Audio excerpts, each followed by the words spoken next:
हे दोस्तों, welcome back. कि आप जानते हैं आज का इंसान कितना परेशान है, दुखों से घिरा हुआ है, असफलताओं से, भय से, चिंता से घिरा हुआ है। वह चाहे तो अपनी जिंदगी का खुद से नया डिजाइन कर सकता है। कैसे? वो अपनी खुशियों को खुद से चुन सकता है, अपने आप को सफलताओं और साहस से घेर सकता है। लेकिन ये सब होगा कैसे? इस सब की बात हम करेंगे आज की इस वीडियो में, जो कि बेस्ड है 7 habits of highly effective people के ऊपर, जिसके ऑथर हैं Stephen R Covey. Author Stephen R Covey ने इस बुक में 7 ऐसी हैबिट्स के बारे में डिस्कस किया है जो साइंटिफिकली प्रूव्ड हैं और साइकोलॉजिकली भी बेस्ड हैं, जो हमारी हेल्प कर सकती हैं हमारी लाइफ में बहुत सारी प्रॉब्लम्स को सॉल्व करने में।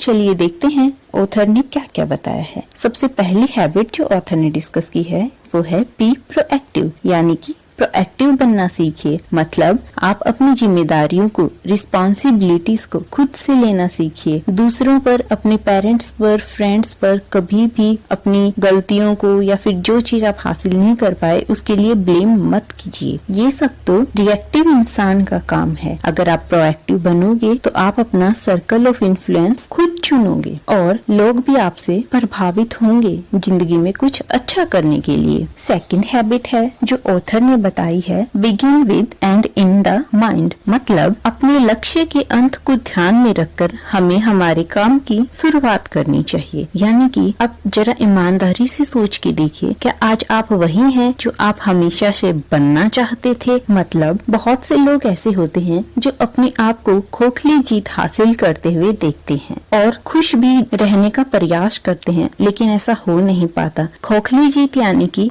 एक ऐसी सफलता जिसके लिए उन्हें अपनी जिंदगी में बहुत कुछ गंवाना पड़े और वो हमें हमारी जिंदगी में लंबे समय तक खुशियाँ नहीं दे सकती है। तो आप जो भी अपनी जिंदगी में करना चाहते हैं, पहले उसके परिणाम पर विचार करें, फिर शुरुआत करें।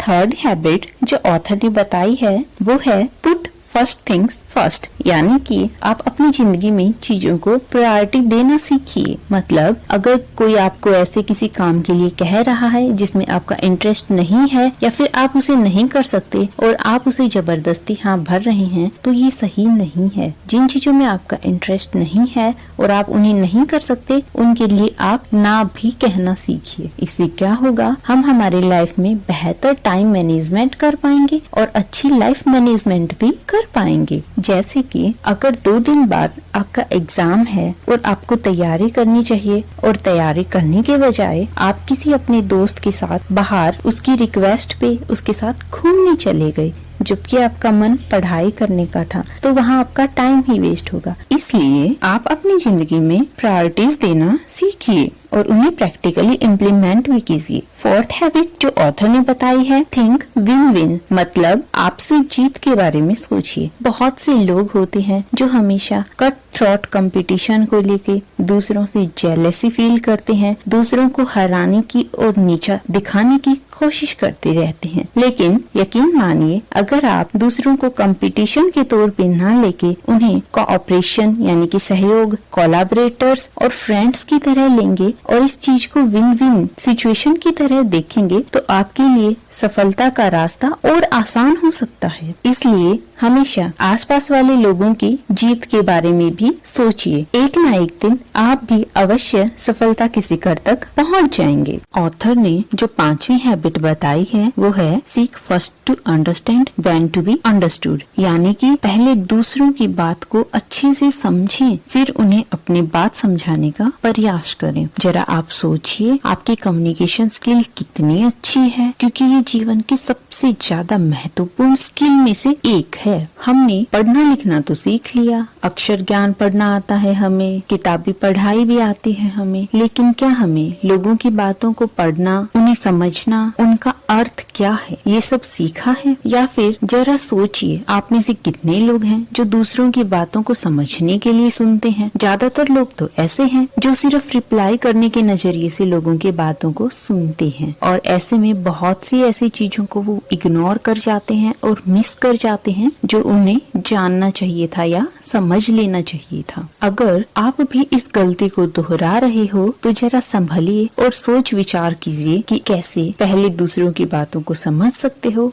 फिर उन्हें अपनी बात को समझा सकते हो। लेकिन उससे भी पहले आप अपने आप को समझने का प्रयास कीजिए, जिससे आपके लिए चीजें और ज्यादा आसान हो जाएंगी। 6th हैबिट जो ऑथर ने बताई है वो है सिनर्जाइज, यानी कि तालमेल बैठाना। बहुत से लोग ऐसे होते हैं जो उन बातों पर सहमत हो जाते हैं जो उनके विचारों से मेल जोल खाती हैं। अगर कोई भी इंसान उनकी बात के खिलाफ कुछ कह दे तो वो उसे अपना दुश्मन समझने लगते हैं, और कोई उनकी बातों में हाँ मिला दे तो वो उसे अपना मित्र मान बैठते हैं, जबकि ऐसा नहीं होना चाहिए। लेकिन तालमेल बिठाने का अर्थ ये है कि वो लोग जिनके विचार हमसे भिन्न हैं, अगर हम उनकी बातों पर गहराई से सोच विचार करें और उन पर अमल करें अपने विचारों के हिसाब से, तो हमें बेहतर परिणाम मिल पाएंगे और हम इसे एक बेहतर टीम वर्क की तरह कर पाएंगे। आपको पता होगा कि टीम वर्क के परिणाम हमेशा अच्छे और ज्यादा ही निकलते हैं अगर टीम अच्छी है तो। 7वीं हैबिट जो ऑथर ने बताई है वो है शार्पन द सॉ, यानी कि कुल्हाड़ी को तेज करना। हमारे जीवन के 4 पहलू हैं, जैसे कि फिजिकल, सोशल और इमोशनल, मेंटल एंड स्पिरिचुअल। अगर हम इन 4 पहलुओं पर अच्छे से कार्य करें, इनमें सुधार लाने का प्रयास करें, तो हमारे लिए बेहतर होगा और हम बेहतर जिंदगी जी पाएंगे। यानी कि हमारी फिजिकल हेल्थ अच्छी हो, हमारा सोशल एनवायरनमेंट और हमारे इमोशंस का तालमेल बेहतर हो, हम मेंटली भी फिट हों और स्पिरिचुअल लेवल पर भी अच्छे हों। अगर हम इन चीजों में अच्छे नहीं हैं, तो हमें इन्हें और बेहतर बनाने पर विचार करना चाहिए, जो कि दिन प्रतिदिन अभ्यास से किया जा सकता है। ऑथर स्टीवन आर कॉवे ने इस बुक में 7 ऐसी हैबिट्स के बारे में डिस्कस किया है जो साइंटिफिकली प्रूव्ड हैं और साइकोलॉजिकली भी बेस्ड हैं। जो सबसे पहली हैबिट जो ऑथर ने डिस्कस की है वो है बी प्रोएक्टिव, यानी कि प्रोएक्टिव बनना सीखिए। सेकंड हैबिट है जो ऑथर ने बताई है begin with and in the mind, मतलब अपने लक्ष्य के अंत को ध्यान में रखकर हमें हमारे काम की शुरुआत करनी चाहिए। थर्ड हैबिट जो ऑथर ने बताई है वो है पुट फर्स्ट थिंग्स फर्स्ट, यानी कि आप अपनी जिंदगी में चीजों को प्रायोरिटी देना सीखिए। फोर्थ हैबिट जो ऑथर ने बताई है थिंक विन विन, मतलब आपसे जीत के बारे में सोचिए। ऑथर ने जो 5वीं हैबिट बताई है वो है seek first to understand then to be understood, यानी कि पहले दूसरों की बात को अच्छे से समझें, फिर उन्हें अपनी बात समझाने का प्रयास करेंगे। 6th हैबिट जो ऑथर ने बताई है वो है सिनर्जाइज, यानी कि तालमेल बैठाना। 7वीं हैबिट जो ऑथर ने बताई है वो है शार्पन द सॉ, यानी कि कुल्हाड़ी को तेज करना। हमारे जीवन के 4 पहलू हैं, जैसे कि फिजिकल, सोशल और इमोशनल, मेंटल एंड स्पिरिचुअल। अगर हम इन चीजों में अच्छे नहीं हैं, तो हमें इन्हें और बेहतर बनाने पर विचार करना चाहिए, जो कि दिन प्रतिदिन अभ्यास से किया जा सकता है।